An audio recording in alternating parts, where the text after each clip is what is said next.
করবে সেই বিষয়ে সভাপতি হিসেবে আপনি না দেখুন, এই ব্যাপারে আমার কাছে জানকারি নেই। আমার কাছে যেটা আপনাদের মাধ্যমে দেখেছি বা বিভিন্ন মাধ্যমে দেখেছি, এটা আমাদের কাছে বড় চ্যালেঞ্জার।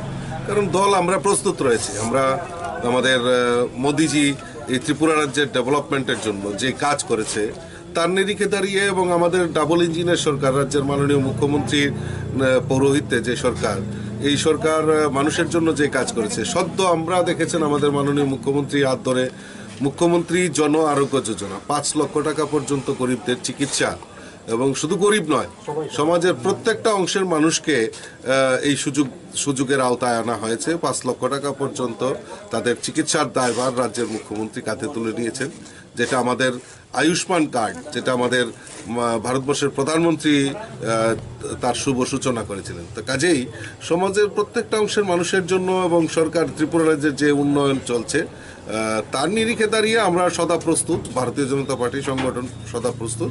এখান থেকে 2টা পদ্ম ফুল আমরা মোদিজিকে উপহার দিই। কোথাও কি কোনো মনে হচ্ছে যে বিজেপিকে চাপে বলার জন্যই এই ধরনের মিটিং করছে? দেখুন, বিজেপি কেন চাপে পড়বে? বিজেপি তো চাপাচাপির কোনো ব্যাপার নেই। কারণ বিজেপি 2023-এ আপনাদের সামনেই আছে রেজাল্ট, কত দিকে কত আতাত, কত জোট ভোট হয়েছে, কিন্তু মানুষ তার স্বতঃস্ফূর্ত রায় দিয়েছে। সদ্য আমাদের 2টি উপনির্বাচন হয়েছে,